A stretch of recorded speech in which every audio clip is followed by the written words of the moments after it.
Hey guys, and welcome to yet another ST gaming video, and we're gonna have a look at another arcade conversion, and this time it's MERCS, published by US Gold in 91, and this game has been developed by Teatex. And in their defense, they did release a couple of decent games and maybe even some good ones, but they also released a lot of absolute garbage. But hey, let's be optimistic. This is a pretty late game, so maybe it's going to be solid. Also got pretty decent rating on Atari Mania.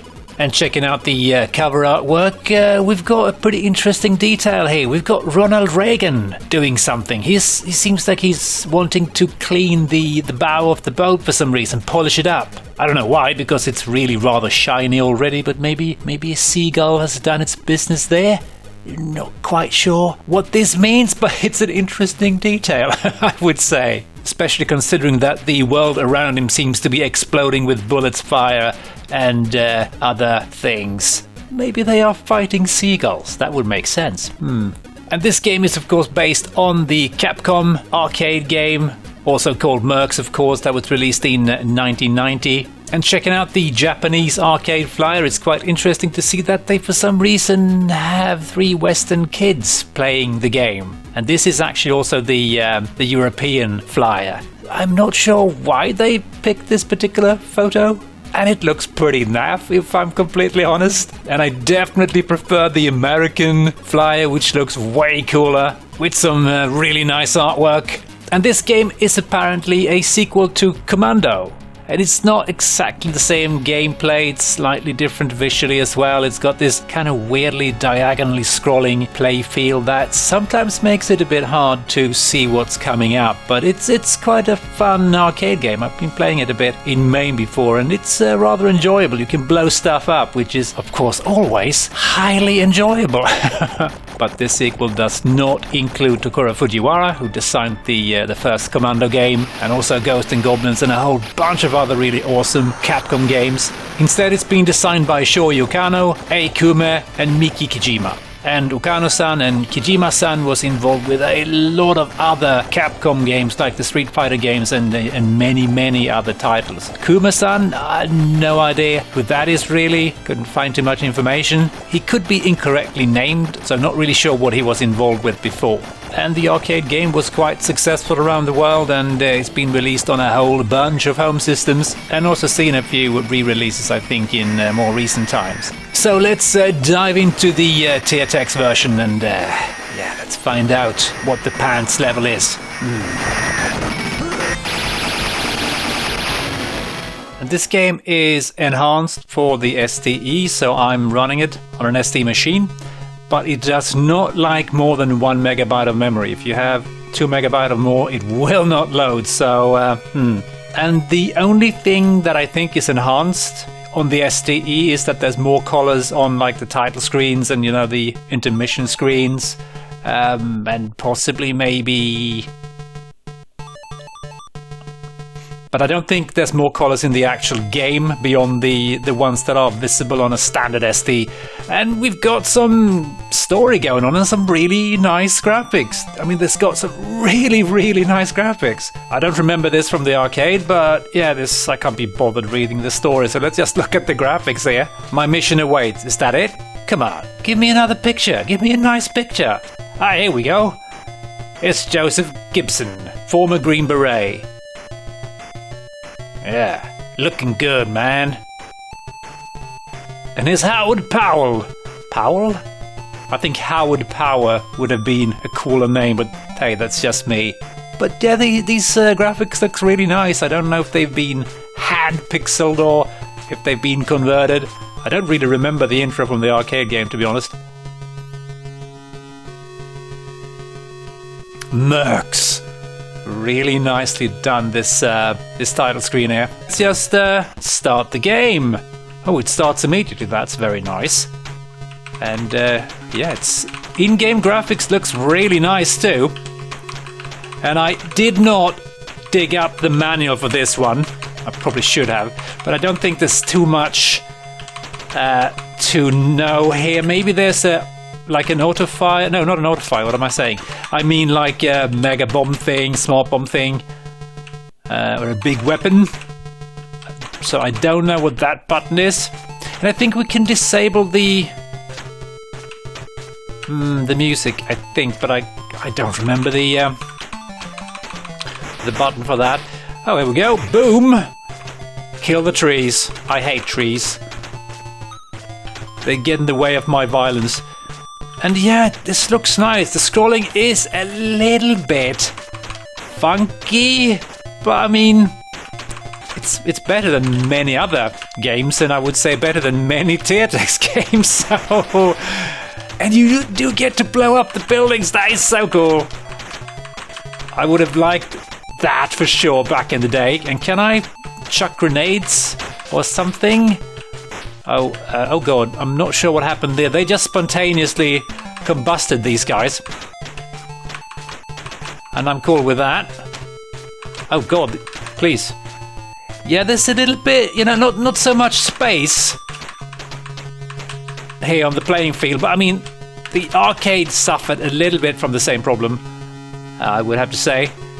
But let's go and fight the Harrier jet, I think this is, right? Yes. Oh god, oh yeah, this is pretty choppy. Pretty damn choppy indeed. And it's kind of hard to know if you're actually taking any damage. You don't get any indication, sound or otherwise. And why did I die there? I don't know. I couldn't really see any bullet. Maybe I fell off the ledge or something. Can I fall off if I go too far? Nope. Not sure what happened there. Let's not question it. Let's just say Teartex. It was a Teartex moment. And hit detection is definitely iffy. I mean, it looks like I'm being hit at times and nothing happens, and other times I take damage from God knows what. So we have the usual case of iffy hit detection. But I mean, overall I have to say this is not too bad. This is pretty decent. If a bit choppy, but I mean, I wouldn't expect anything else. It would have been nice to have some sort of indication if I'm actually damaging this Harrier, because it's a little bit unclear. I think you had to hit it in the middle in the arcade, so I presume it's the same thing here, right? And the bullets this thing is firing are just so damn fast. Mission 1 completed. Oh, I get bonus money. Awesome. Landing mission successful. Time to move in. Okay, I'm ready. Right. So far it's been pretty faithful to the arcade. I mean, the helicopter that you jump out of, oh god, is missing, of course, but hey, that's okay. I don't mind. All the juicy meats are also included here. And I do believe you get to keep your... God, I'm not sure what happens there. You get to keep your power-ups when you lose a life in this game, I think.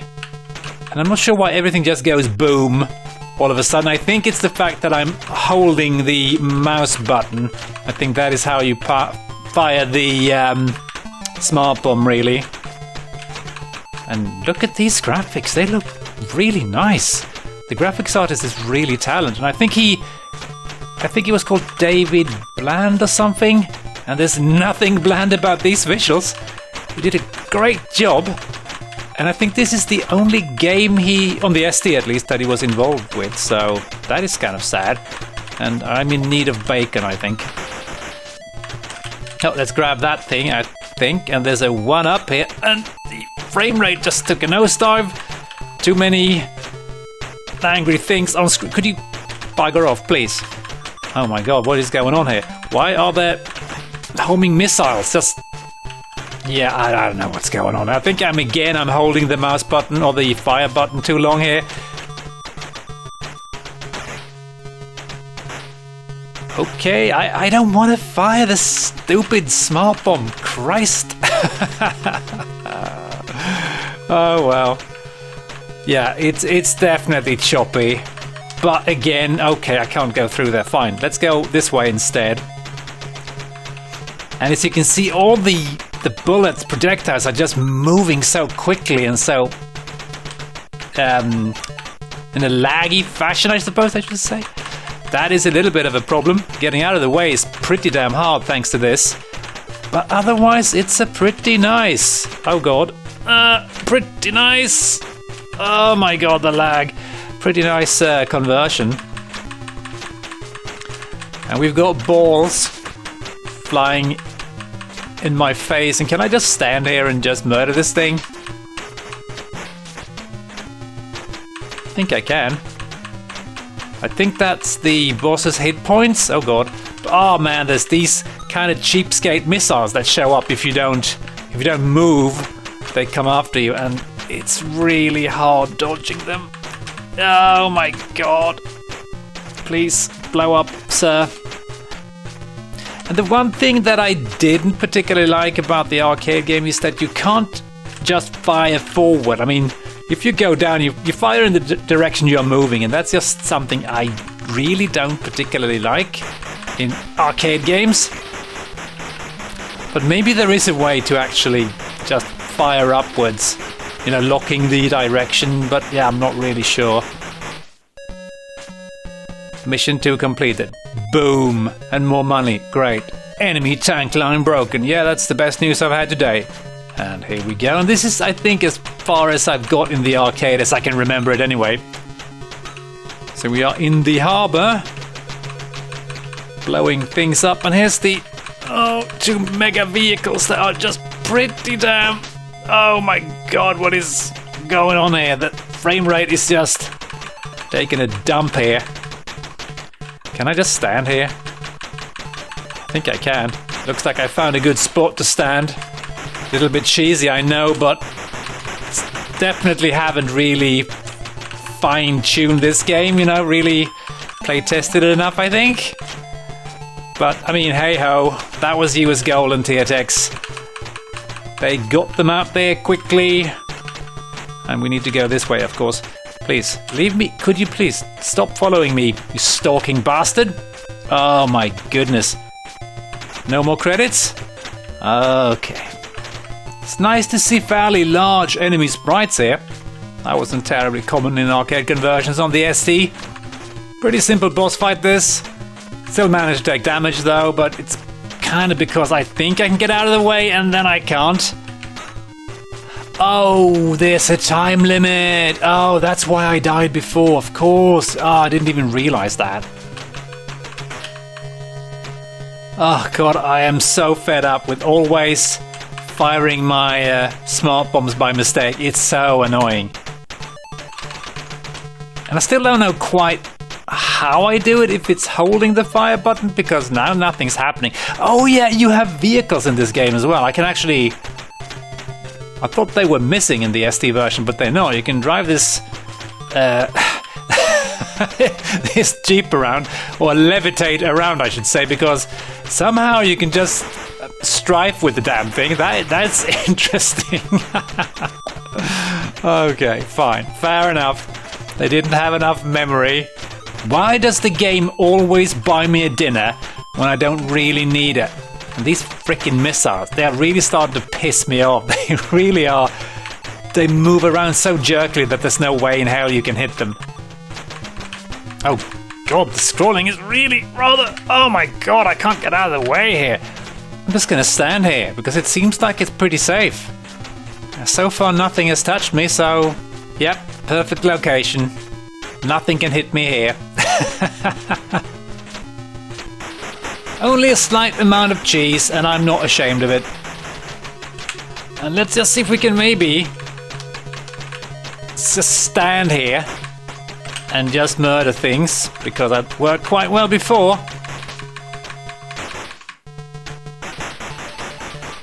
Yeah, this is working quite nicely. Wow, that was super easy. Oh, we need to go this way again. It's just kind of confusing. It looks like I'm supposed to go up, and please, I'm shooting you, but don't be rude. Let's see if I can go this way and just sneak past this creep. Give me the computer, the laptop, or whatever it is. Right, this looks really nice. And where am I supposed to go again? Am I supposed to go here? No. Maybe I'm supposed to go... I'm not sure what's going on here. Oh, I can go up there. I thought that was like an obstacle. Oh, okay. It's like a lift. That is super weird looking. That doesn't make any sense. But I remember it from the arcade. And I think I am out of credits. Yes, I am. Oh, balls. Yeah, well, never mind.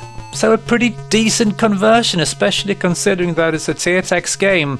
A little bit choppy in the frame rate department, but does look really nice and sound pretty good too. At least, you know, the music hasn't aged very well, but I think I would have been decently okay with this back in the day. So yeah, let's find out what some magazines had to say about this one. ST Format gave the game an overall of 61%, and they wrote, "On the whole, MERCS should be the kind of game that converts well to the ST. But the hassles that you must put up with and the lack of long-lasting interest make it look sadly as though the game is just half-baked." And yeah, it does feel a little bit half-baked in the gameplay department. If they had spent a bit more time optimizing it and, you know, fixing it up, then yeah, possibly they could have made it work a bit better. But yeah, it's a scrolling game that scrolls all kinds of directions, so the ST would have had some issues getting this to run smoothly, so it's not too bad, but yeah, I can see what they mean. The One was a bit more impressed, and they gave the game an overall of 81%, and they wrote, "A competent enough two-player blaster, but it loses a little of the original's oomph. The two-player option does, however, pull up the game by its bootstraps. Having to choose whether or not you pick up the extra weapon or leave it for your partner adds an extra dimension, while two heads are better than one in terms of getting further into the game. Ardent fans of the coin-op will have no problem getting into this one. Others will probably only bother if they have a friend around." So personally, I would probably rate the game somewhere in the middle of these two reviews. And as I said before, I would probably have been decently okay with this game and played it for a bit back in the day, although I can see myself getting a little bit frustrated with the choppy frame rate and clunkiness. And with that, I'm just going to say thank you for watching, hope you enjoyed, and as always, hope to catch you in the next video. Cheers!